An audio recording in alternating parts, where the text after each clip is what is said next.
Welcome to the Holiday Podcast, where we sit over homemade challah at my table on Friday afternoons. I'm your host, Tammy, priest, a Jewish follower of Jesus, and it's great to be with you again today as we talk about the intersection of the Old and the New Covenants. So today, we still don't have challah because it's still Passover, still the Feast of Unleavened Bread. It's actually day 7. So one more day of no pasta, no cookies, no pizza. In fact, I will tell you, we had our daughter's senior portrait photo session downtown last night, right outside the restaurant Cugina Forna, and smelling all those smells of pizza really tempted me to throw in the towel, but I didn't, and now I know where I want to break the Passover fast this weekend. So anyway, the fact that we are still eating matzah after all these days, when so many people have already, put the Passover Seder and Easter in the rearview mirror, made me think about a couple things. So the timeline of the Exodus is that on the 14th day of the month of Nisan, the Israelites followed God's instructions and sacrificed their lambs and painted their doorposts with the blood to protect them as the angel of death swept through Egypt. Then they took off at Pharaoh's insistence, finally, but eventually, as we know, discovered that he'd once again changed his mind and his army was in hot pursuit. But on the 8th day of their escape, God split the Red Sea and they were able to walk across into safety. Which is why the Feast of Passover begins on the 14th and ends 8 days later on the 21st. They were rescued by the lamb's blood on the 14th and then finally delivered into freedom on day 8, which is why I'm still eating matzah on day 7. And this timeline made me think about a couple things.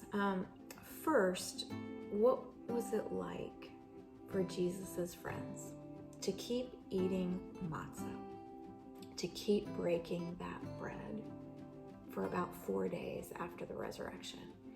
I just wonder things like, did they keep remembering how he'd broken the bread the night before he died?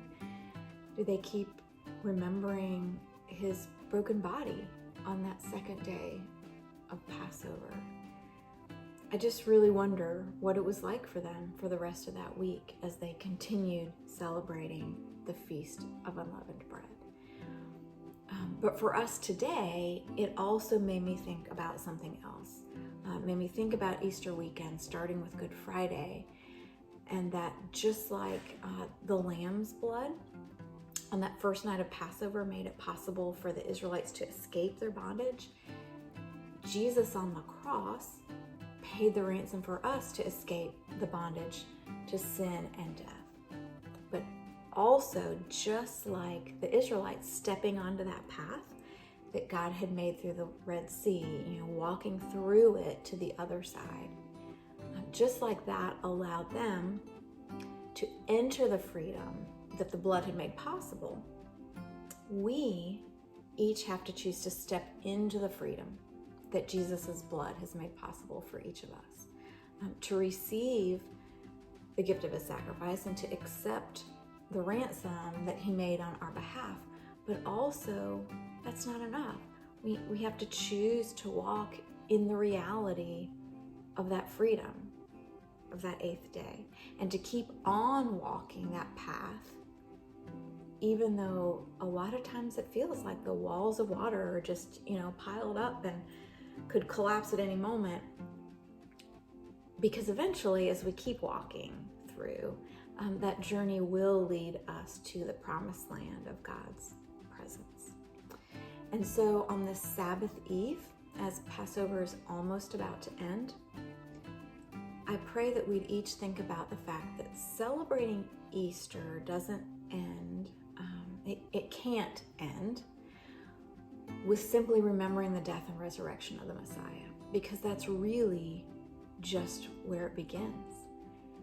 And so instead, I pray that we would paint the doorposts of our heart, with the blood of the Lamb, and then step into the freedom that He has given.